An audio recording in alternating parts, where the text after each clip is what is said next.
Bienvenidos a la serie Quick Media Sígueme. Este episodio es 2 Reyes 17 al 25. Vamos a retroceder un poco antes de eso para completar algunos antecedentes históricos antes de entrar en el capítulo 17. Empezaremos aquí y repasaremos los resúmenes del capítulo 8 al 17. Brevemente, antes de ver los capítulos asignados. Aquí vemos en el capítulo 8, Joram y luego Ocosías reinan con maldad en Judá. Esto es, de nuevo, lo mencioné antes, el Antiguo Testamento es como la historia jaredita, y probablemente como toda la historia en cualquier lugar y momento, en cuanto a la iniquidad. Constantemente cae en la iniquidad, y es muy poco común tener un rey justo, que se mantenga firme y haga lo necesario para realmente llevar ese manto de reinar como un rey en rectitud. No es una tarea sencilla. Pues, más iniquidad aquí. Jezabel es asesinada por Jehú y comida por los perros. Esa es la esposa de Acab. Y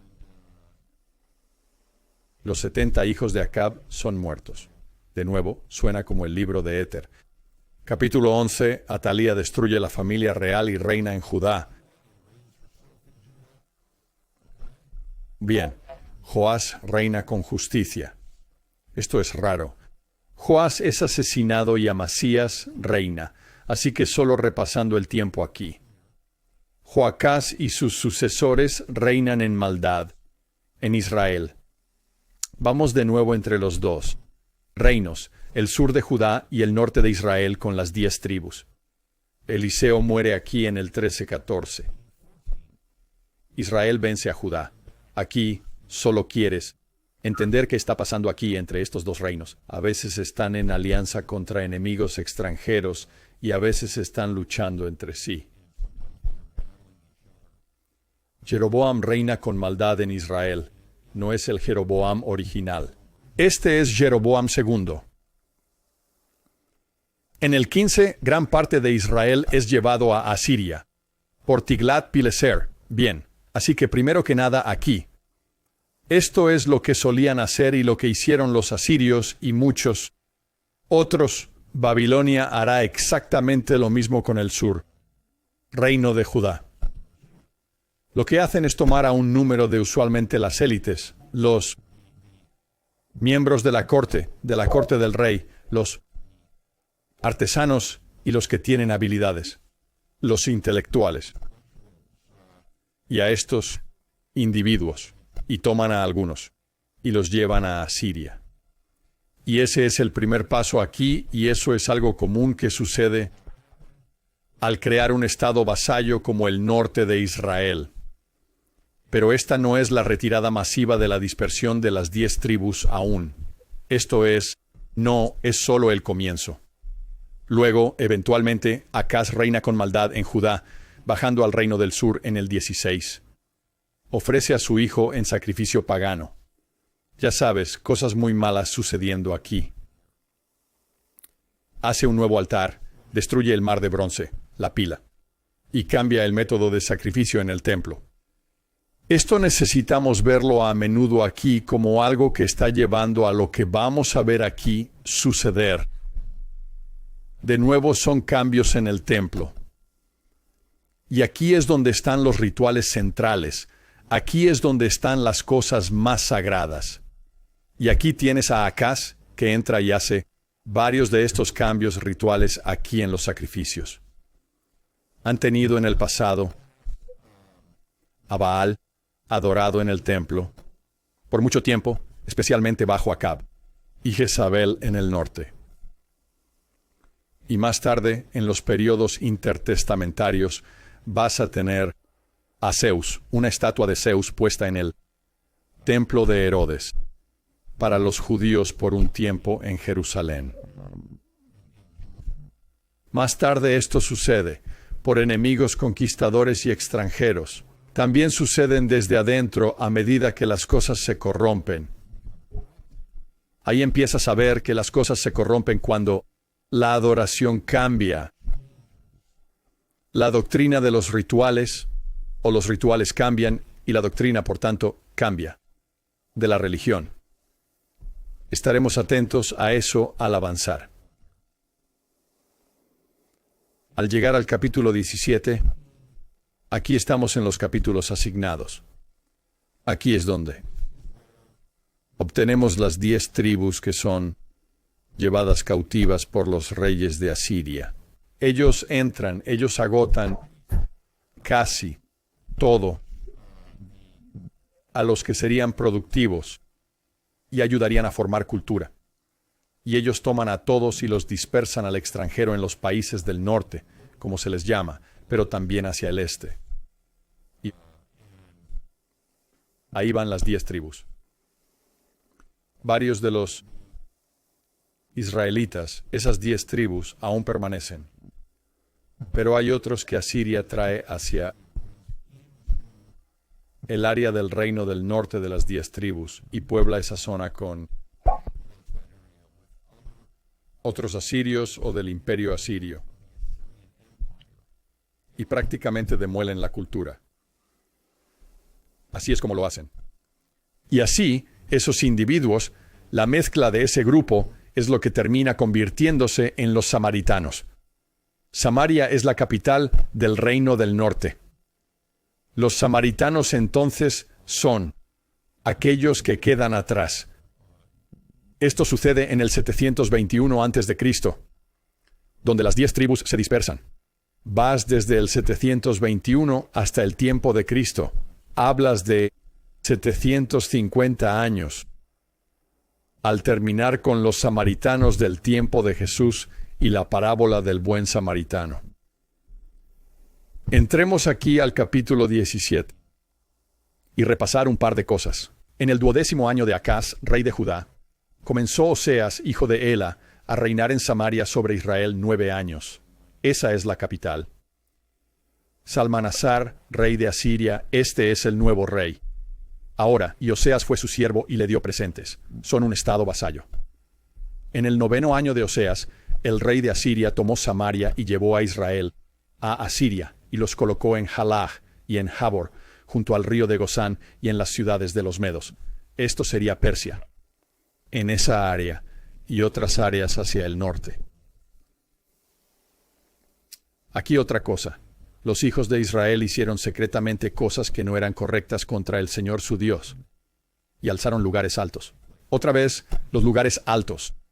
En el Antiguo Testamento se ven como algo positivo. Aquí recibimos esto. Entrando en los libros deuteronómicos más y más, lo vemos como algo que no está centralizado y por ende se muestra como no. Bajo la autoridad del sacerdocio, quizás. Esto no significa que los lugares altos no fueran corrompidos. Quizás estaban corrompidos. Y quizás hacían cosas allí en los lugares altos, altares en las montañas, y colinas que estaban mal, e idolatría y cosas por el estilo. Pero hay un conflicto extraño aquí, y al entrar en el tema de los deuteronomistas, que trataremos más en este episodio, podemos ver que hay algunos problemas aquí en cómo están manejando lo que sucede en Israel. En el versículo 10 tenemos, y levantaron imágenes y bosques en cada colina alta. ¿Qué son los bosques? Eso es Asera. Esa es la diosa de la fertilidad. También, así que de nuevo, quizás no sea bueno, pero podría ser una versión corrompida de algo real. Pensamos de nuevo en una madre en el cielo. ¿Cómo puede eso corromperse? Bueno, muy, muy fácilmente. Eso puede corromperse. Y así obtienes a Asera, la diosa cananea, la diosa filistea, la diosa cananea que entra. Y es esencialmente la diosa de la fertilidad. En el 16, y dejaron los mandamientos del Señor su Dios, e hicieron imágenes de fundición. Incluso 2 becerros, lo cual es interesante, ¿no? Eso hicieron en Egipto. E hicieron un bosque, Asera.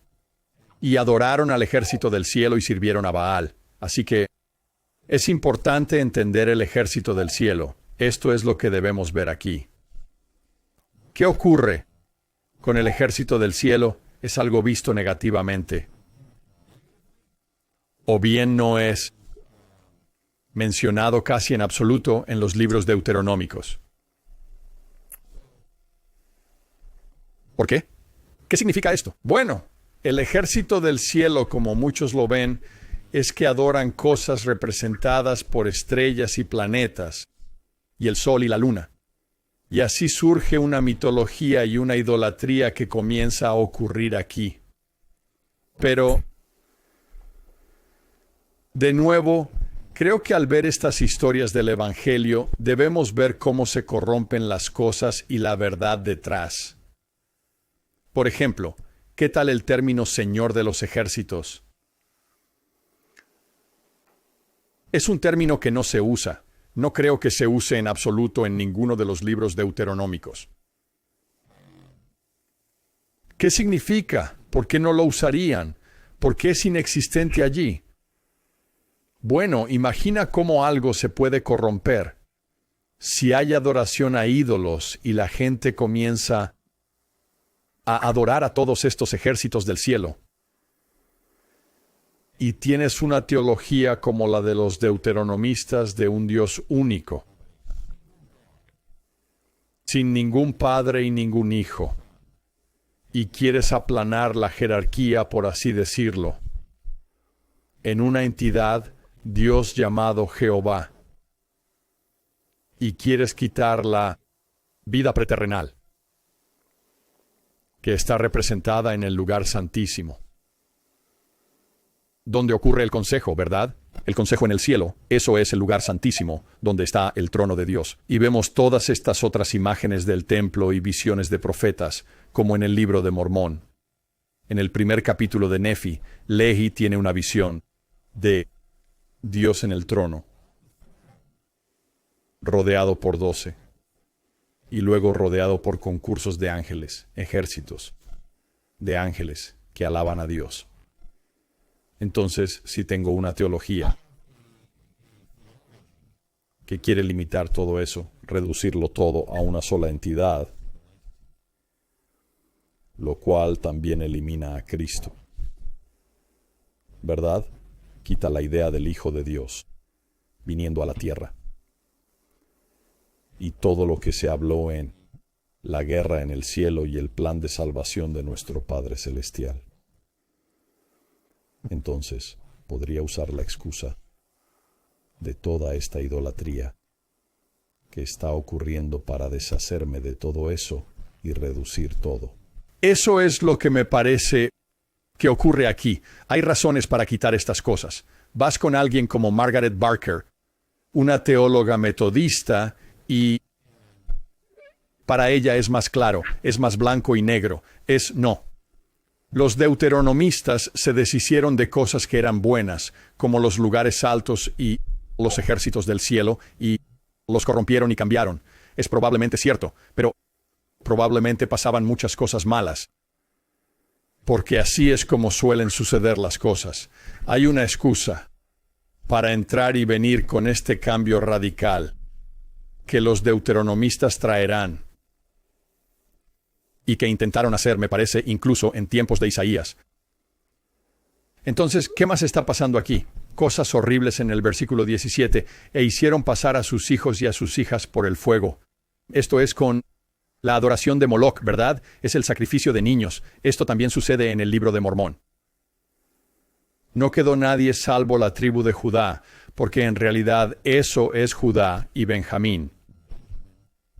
Además, Judá no guardó los mandamientos del Señor, sino que anduvo en los estatutos de Israel. Así que algo sucede aquí desde el norte que baja hacia el reino de Judá.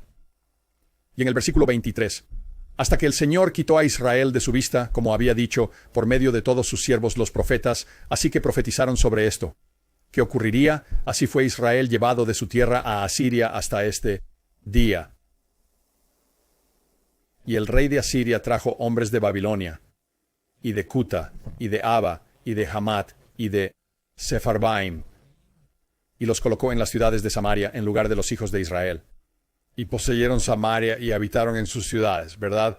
Así es como terminas con los samaritanos. Bien, capítulo 18. Aquí tenemos a Ezequías. Esto es durante el tiempo de Isaías. Y reina en justicia. No cubriré mucho porque lo veremos más cuando lleguemos a Isaías. Recuerda, lo que hacemos es pasar por un periodo de tiempo,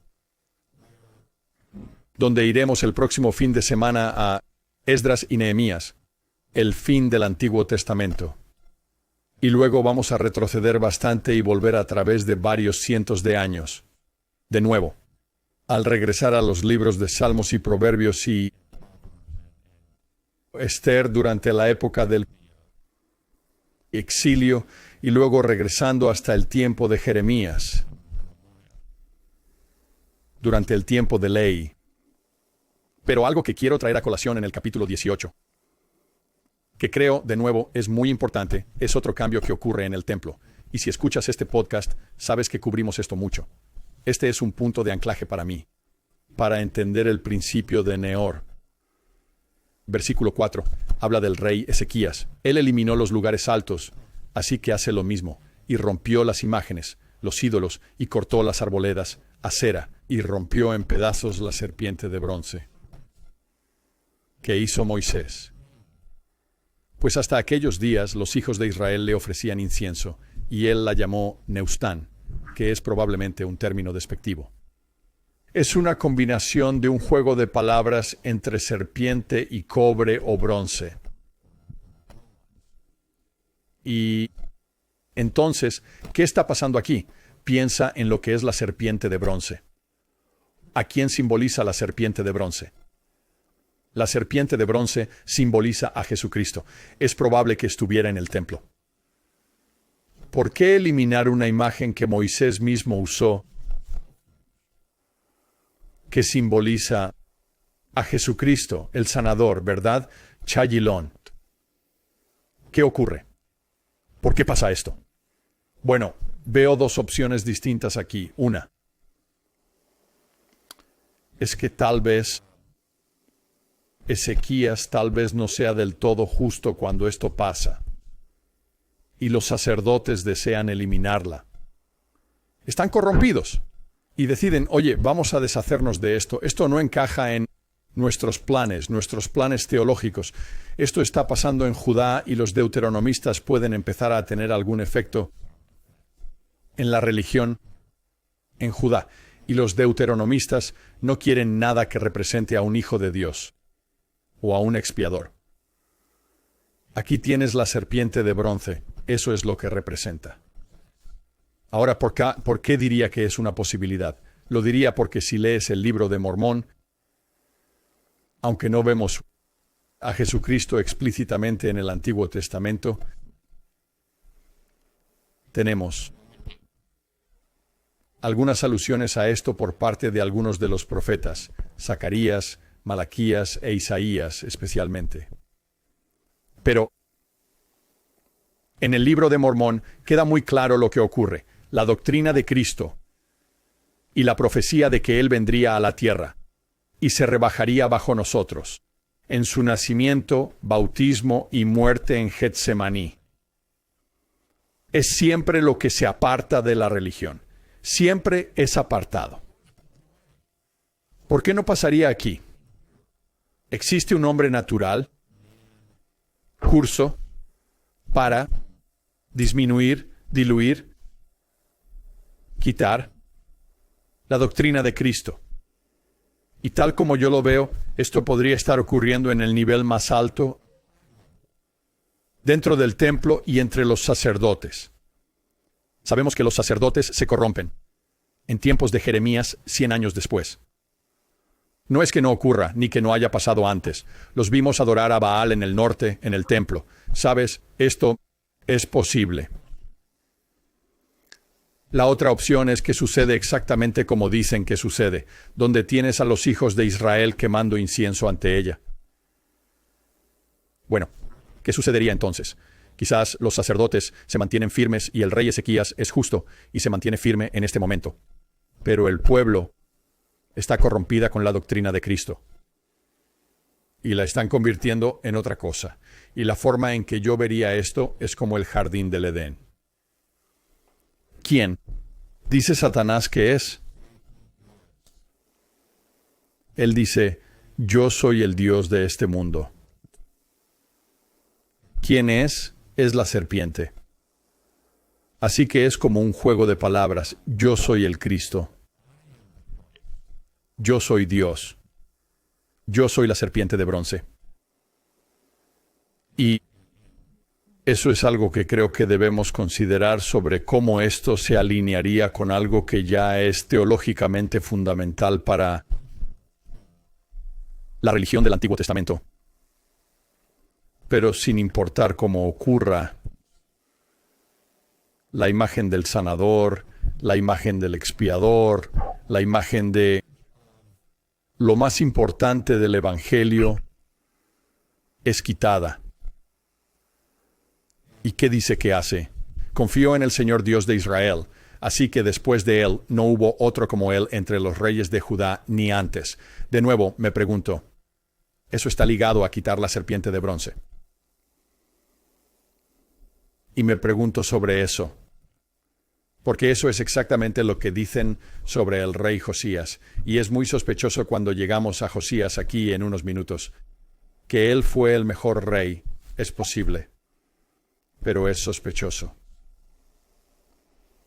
Bien, capítulo 19.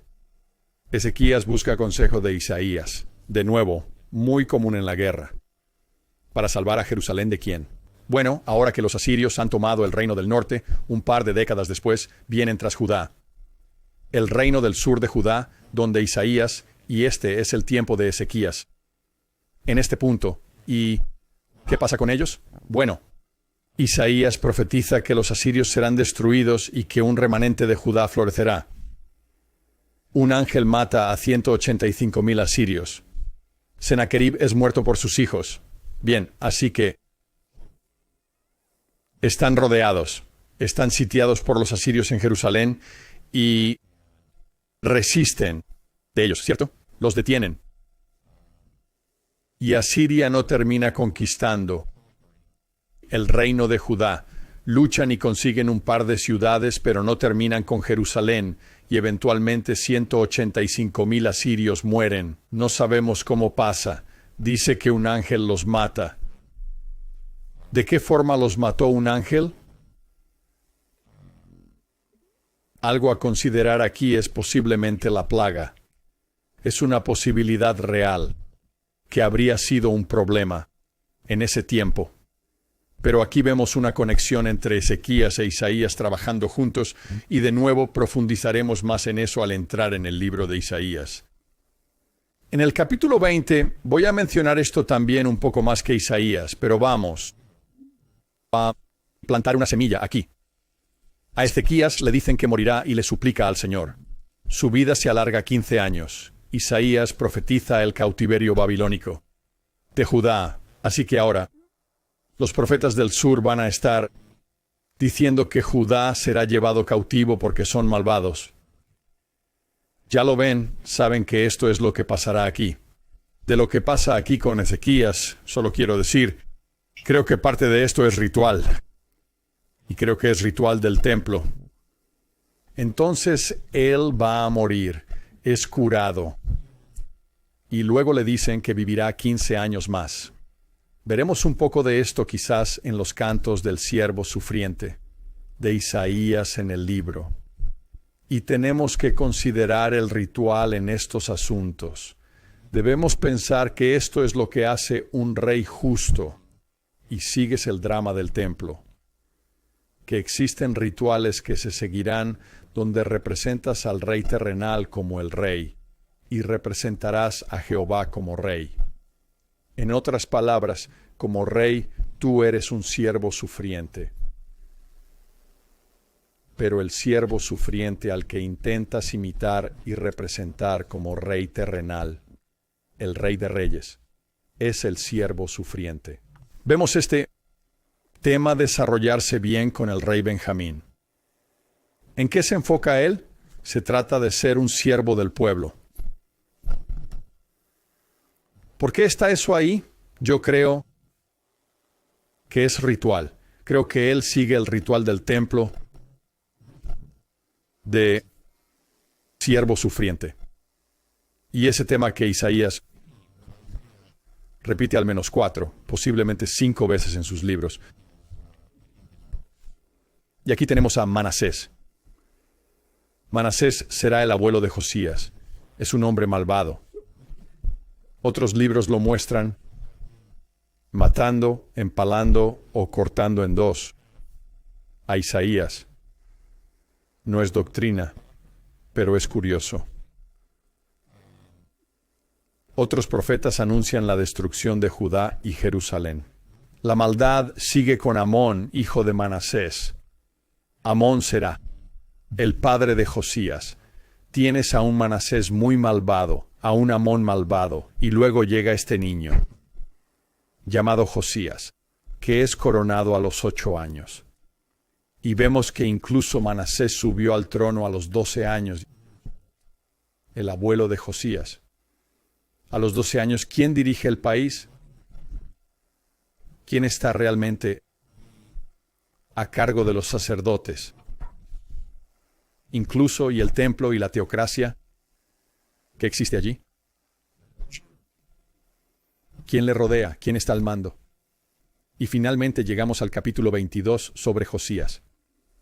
Aquí quiero añadir más sobre el deuteronomista. Recuerden, el deuteronomista. Y voy a poner un enlace en la descripción en YouTube aquí sobre más del deuteronomista en el libro de Mormón. Porque creo que podemos ver claramente una herencia de Lamán y Lemuel siguiendo la teología deuteronómica o deuteronómica. Y eso es lo que representan en oposición a la teología de la doctrina de Cristo, que es lo que obtenemos con Ley y Nefi. Pero los deuteronomistas son un grupo que probablemente proviene del reino del norte. Como dije, creo que ya están infectando la religión de Judá, del reino sureño en Jerusalén y en el templo en tiempos de Isaías. Y lo que están haciendo es aplanar todo, están eliminando todo. Su idea es, vamos a consolidar todas las huestes del cielo. Lo cual, también creo, esto es solo mi opinión, significa que van a deshacerse de cualquier tipo de idea pluralista del cielo, con otros individuos más que un solo Dios, que es lo que vemos en el cristianismo actual. Aunque sí creen en los ángeles, pero ¿de dónde vienen los ángeles? ¿Quiénes son? No somos nosotros, a su parecer, pero van a consolidar todo en un único, en su forma extrema.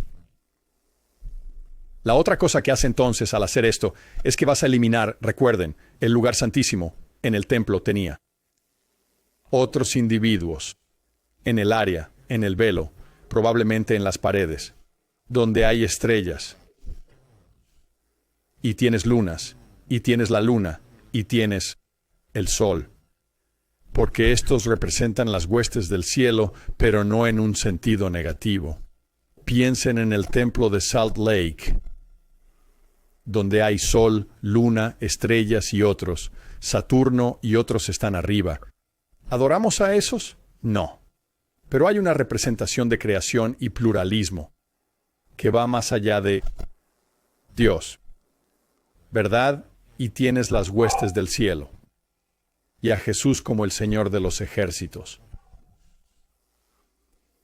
Y así, quieren eliminar esto y desglosarlo y reducirlo todo a un solo Jehová. Él es tanto Padre como Hijo. Es una entidad única, sin nada a su alrededor, a diferencia de lo que vemos en las visiones del cristianismo en el Nuevo y Antiguo Testamento y también en el Libro de Mormón.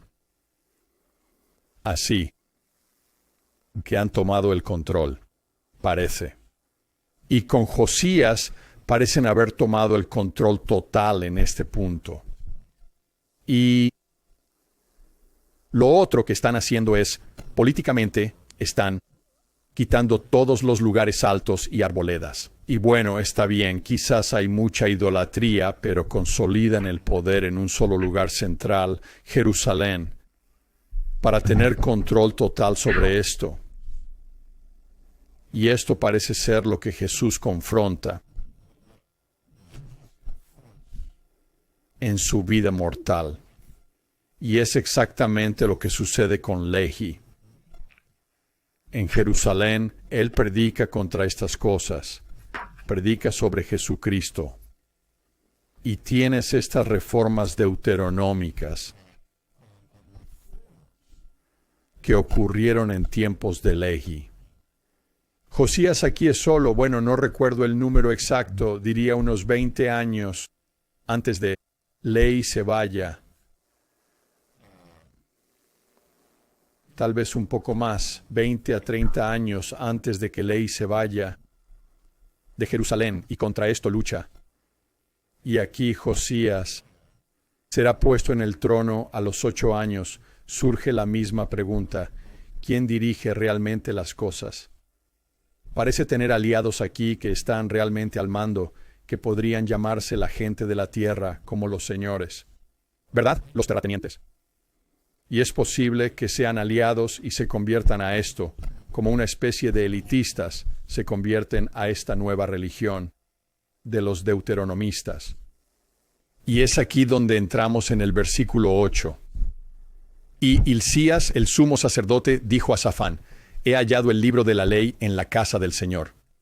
Muchos eruditos bíblicos dicen que es el libro de Deuteronomio, o al menos una versión de él, y que no existía antes. Como santos de los últimos días, creemos que el libro de Deuteronomio es inspirado, porque está en el libro de Mormón. ¿Saben qué? Cristo se refiere a él varias veces en el Nuevo Testamento.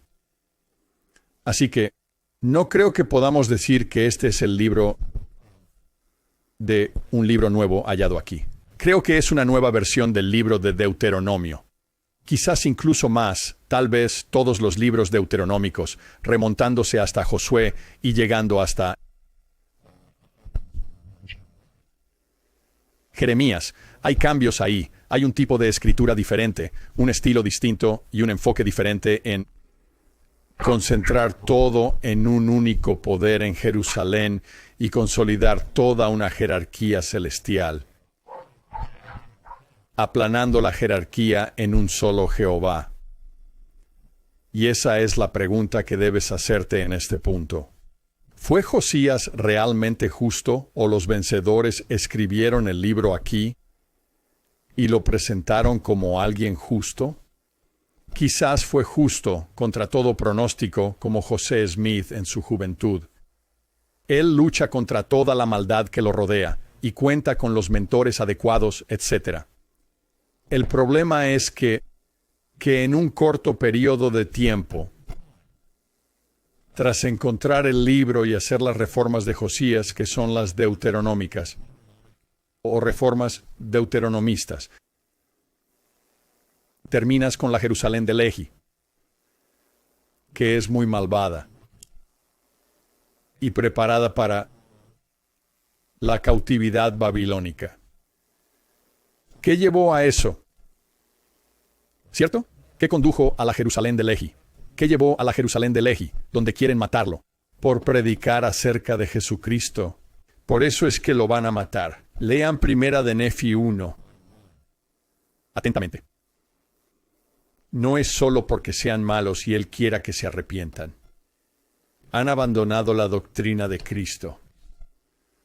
Es por eso que obtenemos la visión de Lehi con Cristo y los 12 y las huestes de ángeles a su alrededor en el primer capítulo del libro de Mormón.